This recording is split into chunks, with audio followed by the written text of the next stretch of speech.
Miércoles 17 de abril de 2024, bienvenidos a la emisión al mediodía de Noticias 7. Los invitamos para que nos sigan a través de www.eltelegrafo.com.es y www.ecuadortv.es. Además, en el dial de Pública FM puede mantenerse informado y también por todas nuestras redes sociales de Ecuador TV y El Telégrafo. Es importante también que sigan el código QR que aparece en la parte baja de sus pantallas para mantenerse informado minuto a minuto del acontecer nacional. Aquí iniciamos.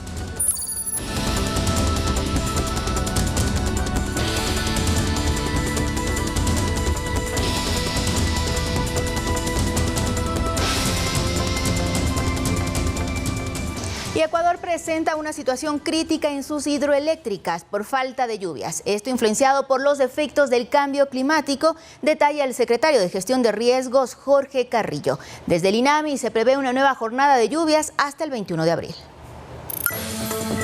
Este año el país enfrenta un déficit hídrico respecto a anteriores periodos. Así lo explica el secretario de Gestión de Riesgos, Jorge Carrillo. Entonces sería en marzo del 2024 en la región costa el 90%, en la región interandina tenemos el 30 al 90% de déficit hídrico, en la región amazónica del 10 al 30% de déficit hídrico. Desde el INAMI se indica que varios son los factores que influyeron en el déficit de precipitaciones, pues el impacto del fenómeno del Niño fue menor al esperado. A ello se suma el incremento de la temperatura en el país. El anterior año se nombró que era el año más caliente. Este año todavía estamos superando temperaturas y esto tiene que ver muchísimo con el cambio climático. Y ya no es solo a nivel nacional del Ecuador. Por ejemplo, Venezuela, Colombia han presentado temperaturas muy altas, han tenido incendios muy generalizados. Según las autoridades, la escasez de lluvia complica aún más la situación de los embalses de las principales hidroeléctricas. En promedio, el caudal que abastece las hidroeléctricas que producen toda la energía del país es de 120 metros cúbicos por segundo. Actualmente está en 5 metros cúbicos por segundo. Pues se encuentran en condiciones críticas. Es así que Masar registra un nivel de almacenamiento operativo de 0% y Paute del 4%. Asimismo, el caudal de la central Coca-Codo-Sinclair registró un déficit del 40% con respecto al promedio histórico. Según los análisis del Operador Nacional de Electricidad, SENACE, el país enfrentaría a partir de abril un déficit de entre 22 y 27 gigavatios hora por día. Este contexto se une a otros factores que dejan como consecuencia el escenario que vive el país actualmente. Así lo detalla el secretario Carrillo. Falta de gestión, en algunos casos corrupción, en algunos casos falta de mantenimiento a lo largo de los últimos 8 años. Entonces, todo esto va sumando. Obviamente, el déficit hídrico también influye de gran manera también. Hay expectativa de una nueva semana de lluvias que prevé el Instituto Nacional de Meteorología e Hidrología INAMI. Vamos a tener estas precipitaciones a nivel nacional. Se van a presentar en el interior del litoral, es donde va a tener mayor intensidad. En la sierra vamos a tener más precipitación en las provincias de Carchi, Imbabura, Pichincha, Cotopaxi, es donde se van a presentar con mayor intensidad. Y en el oriente, igual al norte y centro de la Amazonía, es donde vamos a tener mayor intensidad. Esta previsión estará activa hasta el domingo 21 de abril. Olga Velasco, Noticias 7.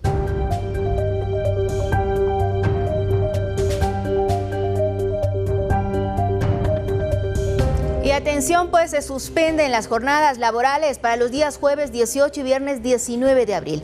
Esto mientras se realizan mantenimientos a plantas eléctricas debido a la crisis energética que vive el Ecuador. En este sentido, el gobierno acusa a la exministra Andrea Arrobo y a otros funcionarios de ocultar información de dicha crisis. Tras la declaratoria de emergencia energética, la nueva administración del Ministerio de Energía, con Roberto Luque a la cabeza, tomó varias medidas para superar este bache. Una de ellas es que se suspende la jornada laboral los días jueves 18 y viernes 19 de abril. En este tiempo, aseguran, se realizarán mantenimientos a las plantas eléctricas del país en horarios determinados inamovibles. La otra medida es que los ecuatorianos podrán pagar el 50% de la planilla de luz este mes.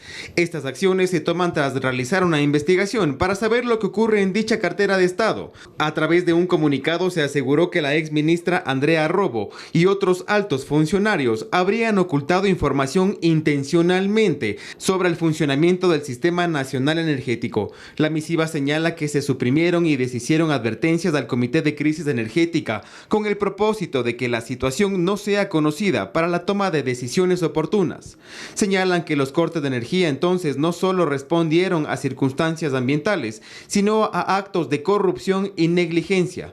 Por ello aseguran que ya se presentó una denuncia ante Fiscalía por el presunto delito de paralización de servicio público en contra de 22 personas, donde se incluiría a la exministra Robo. Según el presidente del Colegio de Ingenieros Eléctricos de Pichincha, Marco Acuña, esta crisis se pudo haber prevenido. De hecho, existe un incumplimiento del Plan Maestro de Electrificación desde 2018 y ninguna otra medida se ha tomado para abastecer de energía al país.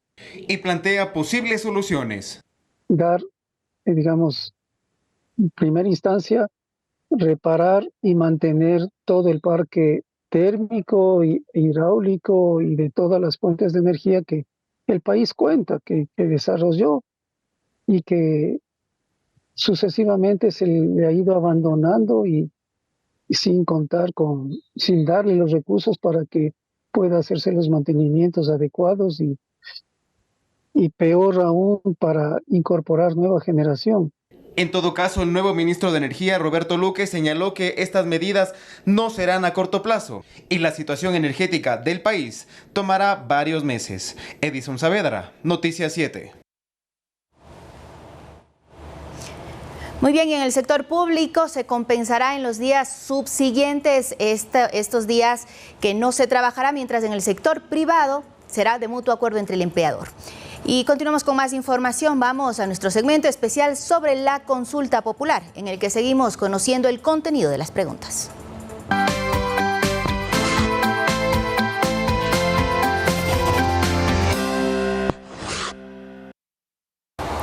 Nuestra Constitución actualmente no permite enviar a ecuatorianos requeridos por la justicia de otros países para que paguen por los delitos que también afectan a esos territorios. Para ir a la consulta bien informados, preste atención a la pregunta 1 del referéndum que tiene relación con este tema.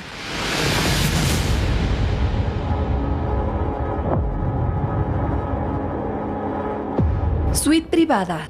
Celular, internet, jacuzzi, piscina, criadero de truchas y todo tipo de lujos y comodidades. Suena como la oferta de un hotel 5 estrellas, pero es lo que se ha encontrado al interior de las cárceles del país. Esta es solo una de las debilidades de nuestro sistema penitenciario, en donde guardan prisión peligrosos delincuentes ecuatorianos. Realidad que contrasta con la de sus pares colombianos o mexicanos, que pueden ser enviados a otros países con leyes y controles más fuertes para pagar por sus crímenes. Actualmente, la Constitución no permite que ecuatorianos sean extraditados, es decir, enviados a otros estados para ser juzgados por delitos que también tienen impacto en esos países. Por eso, la pregunta 1 del referéndum dice: ¿está usted de acuerdo con permitir la extradición de ecuatorianos con las condiciones, requisitos, restricciones e impedimentos establecidos en la Constitución, los instrumentos internacionales y en la ley, enmendando la Constitución y reformando las leyes? A lo que usted podrá responder sí o no. De ganar el sí, un narcotraficante ecuatoriano podrá ser enviado al país que lo requiera para ser juzgado y pagar condenas más fuertes, tal como ocurrió con el mexicano Chapo Guzmán, que vivía una cómoda sentencia lleno de lujos y sin preocupaciones, hasta que fue extraditado a Estados Unidos, en donde guarda prisión en una celda sin ventanas, con la luz encendida a las 24 horas, sin visitas y bajo estricta vigilancia. El caso Metástasis puso en evidencia una red de corrupción en la justicia que, más allá de ser nueva, ha resultado escandalosa. Jueces que, según Fiscalía, recibieron decenas de miles de dólares del narcotráfico para emitir fallos contrarios a lo que permite la ley. La pregunta 2 del referéndum tiene relación con este tema. Se los cuento en el siguiente video para ir a la consulta bien informados. Entre 2018 y 2022 se presentaron más de 71.900 pedidos para obtener beneficios penitenciarios como reducción de penas, cambio de cárceles o la prelibertad, según datos de la Corte Nacional de Justicia. Actualmente, estos trámites pueden recaer en cualquier juzgado, independientemente de su especialidad, y al no ser sus jueces expertos en materia constitucional, pueden cometer errores en sus dictámenes o, peor aún, como ha ocurrido en varios casos, ser sobornados. Le suenan los nombres Daniel Salcedo, Jorge Glass, Jorge Luis Zambrano, alias Rasquiña, Adolfo Macías, alias Fito, entre otros. Todos ellos se beneficiaron de medidas emitidas en juzgados especializados en materia de niñez, civil o laboral. Es decir, los jueces que tramitaron sus pedidos no eran competentes en materia constitucional. Por eso, la pregunta 2 del referéndum dice: ¿está usted de acuerdo con el establecimiento de judicaturas especializadas en materia constitucional, tanto en primera como en segunda instancia, para el conocimiento de las garantías jurisdiccionales que les corresponda, enmendando la Constitución y reformando la Ley Orgánica de Garantías Jurisdiccionales y Control Constitucional? A lo que usted podrá responder sí o no. De ganar el sí, cada vez que exista un pedido de prelibertad o que un preso quiera acogerse a una rebaja de pena o a una medida cautelar, jueces especializados en la materia correspondiente a cada caso serán los encargados de tramitar estos pedidos, para que las sentencias estén apegadas a lo que dicta la ley y no a interpretaciones o actos de corrupción. Jueces que descuidan casos en los que sí son competentes para encargarse de aquellos en los que no son expertos. Así funciona actualmente el trámite de causas en nuestro sistema judicial. Recuerde que este domingo 21 de abril tenemos un llamado y que es importante ir a la consulta bien informados.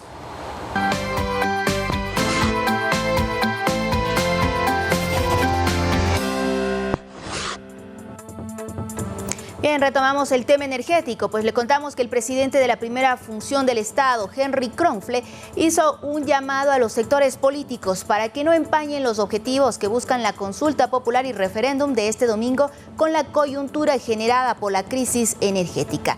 Nos vamos a conectar en este momento con Javier Ceballos, que nos amplía esta información desde la Asamblea. Javier, buenas tardes. Gracias, Olga. ¿Qué tal? Muy buenas tardes. Un saludo para todos. El presidente de la Asamblea Nacional, Henry Kronfle, dijo esta mañana que el Parlamento solicitará en el momento que sea oportuno toda la información a las autoridades sobre las acciones ejecutadas para que el país supere la actual crisis energética. Escuchemos. Porque la crisis energética es una crisis heredada, no es una crisis creada por este gobierno. Hay que decirlo con la sinceridad del caso. Por eso es que hay un juicio inclusive contra el exministro Santos Albite, que ya se aprobó, digamos, en el marco de la Comisión de Fiscalización para ser tratados en el Pleno. Este no es un problema nuevo, es un problema muy preocupante. La falta de mantenimiento en la infraestructura, del crecimiento de la oferta energética basada en el crecimiento que requiere la economía para poder producir. Y estos convenios que supuestamente en un momento dado gastamos tanto en infraestructura energética para poder exportar energía y nos vimos en una situación que por estiaje, por fenómenos de la naturaleza, ahora tenemos que importar energía y ese mismo fenómeno los tienen los países vecinos, por los cuales también tienen que suplir a su país primero antes de tratar de suplir al Ecuador. La autoridad del Parlamento considera que no deben mezclarse los objetivos que persigue la consulta popular y referéndum de este domingo con las secuelas de la actual crisis energética. Presidente, porque hay sectores políticos que ya dicen ante la crisis energética votan no. Bueno, señores, esas son barbaridades. Esos juegos políticos, discúlpenme, no tienen presentación. Creo que los políticos deberíamos ser personas sumamente serias, que reflejemos a la sociedad que con inteligencia y con el cerebro y no con el hígado se tiene que actuar y hablar. Entonces, no sé quiénes son esos políticos, pero que hago yo un llamado a mantener la cordura y entender que justamente la consulta popular es buena para el país. Deberían de ganar todas las preguntas porque eso es lo que requiere el Ecuador y no mezclar una cosa con otra. Para finalizar este reporte les cuento que en la Comisión de la Niñez y Adolescencia de la Asamblea existe una diversidad de criterios sobre reformas al Código de la Niñez que apuntan justamente a perfeccionar las sanciones a los menores infractores. Los detalles de este y otros temas en nuestros siguientes noticieros. Olga, tú sigues informando al país. Una excelente tarde para todos.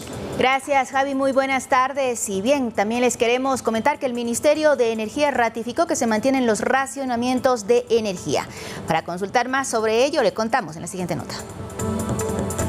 Tras la declaratoria del estado de emergencia energética, el Ministerio de Energía y Minas dispuso mantener los cortes eléctricos de escala nacional. A través de un comunicado, también se estableció que esta medida no se aplique a hospitales y unidades educativas. La cartera de Estado también dio a conocer que cada empresa distribuidora publicará los horarios en que se aplicará el corte de energía. Para este 17 de abril, en la capital, la suspensión del servicio eléctrico incrementará de 3 a 5 horas y media en el siguiente horario. De 5:30 a 11 de la mañana en Chimbacalle, Escuela Sucre, 10 Vieja, Belisario Quevedo, Granda Centeno, Gualo, Andalucía, Cotocollao, San Pablo, Tumbaco y El Inga Bajo. De 8:30 a 2 de la tarde en los sectores de Lununcoto, San Roque, Miraflores, La Floresta, Epiclachima, Conocoto, La Carolina, San Rafael, Iñaquito, Nueva Cumbayá, 10 Nueva, Nuevo Aeropuerto, Mirador Alto, Pérez Guerrero, Eugenio Espejo y El Obraje. De 12:30 a 6 de la tarde en el Olímpico, Barrio Nuevo, Chilibulo, La Marín, El Bosque, Río Coca, Cristianía, San Antonio, Alangasí, Santa Rosa, Los Bancos, Sangolquipo, Masqui y El Quinche. Para las consultas puede hacerlo en la página web www.eeq.com.es. Mientras tanto, los cortes de luz en la costa están a cargo de la empresa CENEL. Las consultas puede hacerlo en la página web www.cenelep.gov.es. Mientras tanto, los cortes de luz en la región costa están a cargo de la empresa distribuidora CENEL, que comprende a Esmeraldas, Santo Domingo, Guayas, Guayaquil, Los Ríos, Manabí, El Oro, Milagro y Bolívar. Además, esta empresa ha implementado un link para que usted pueda consultar el horario de desconexión con su número de cédula, RUC o pasaporte. acortar.link/YCSF0K. Mientras tanto, los cortes de luz en Cuenca y el Austro puede consultarla en la página web www.centrosur.gov.es. Manuela Bedón, Noticias 7. Y cambiamos de tema. El Pleno del Consejo de la Judicatura suspendió por 3 meses a un juez de la Unidad Judicial Multicompetente del Cantón Pasaje, provincia del Oro, y a un secretario de la Unidad Judicial de Paján, en Manabí. Ambos fueron vinculados a una investigación por delincuencia organizada dentro del denominado caso Plaga que lleva la Fiscalía General del Estado. Según las autoridades, ellos habrían cometido infracciones graves y gravísimas, determinadas en el Código Orgánico de la Función Judicial. Esta medida incluye la suspensión del salario de dichos funcionarios.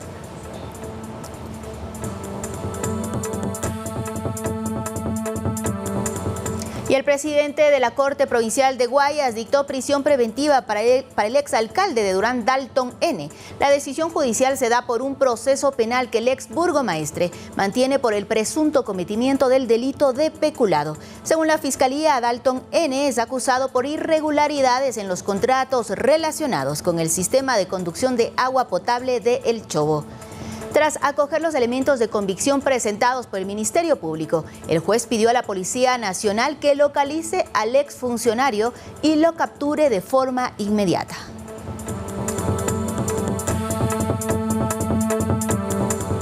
Y los consulados de Venezuela en Ecuador cerrarán, según lo anunció este martes el presidente de ese país, Nicolás Maduro, durante la cumbre de la CELAC. El mandatario venezolano dijo que el personal diplomático establecido tanto en Quito como en Guayaquil deberá retornar a Caracas. Esta medida afectará a casi 500,000 de venezolanos residentes en nuestro país, pues según cifras de ONGs como Amnistía Internacional, 475,000 migrantes de esa nación se encontraban en Ecuador hasta 2023, siendo una de las 4 naciones del continente que alberga a más venezolanos. Las oficinas consulares les permiten realizar sus trámites migratorios y de regularización.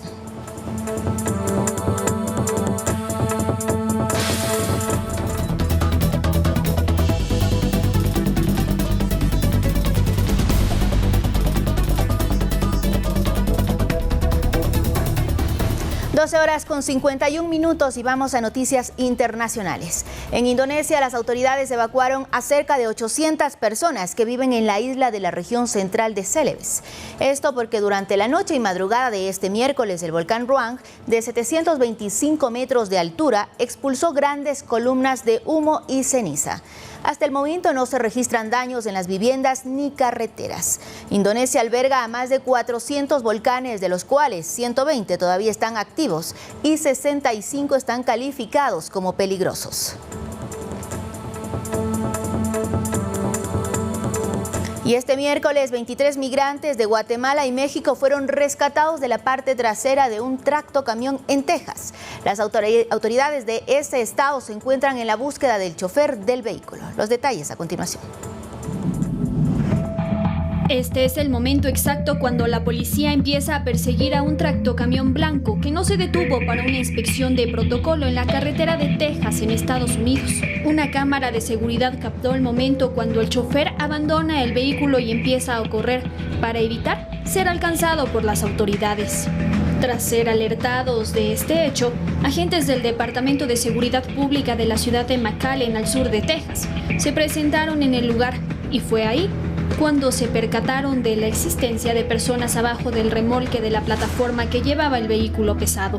Y al levantar las tablas, los policías encontraron a 23 migrantes de Guatemala y México, 2 de ellos menores de edad. Eso es inhumano, que dejan a personas en situaciones tan precarias. Las autoridades migratorias indicaron que las 23 personas se encuentran bajo resguardo de la patrulla fronteriza, quienes informaron que los migrantes están en buen estado de salud física y emocional. Sabiendo estos riesgos, los siguen tomando para poder llegar aquí a los Estados Unidos. La búsqueda del conductor continúa mientras que las autoridades siguen investigando este caso. Según cifras de la patrulla fronteriza en Estados Unidos, el 2023 terminó con el número más alto de migración desde que se tiene registro. Emilia Reynoso, Noticias 7.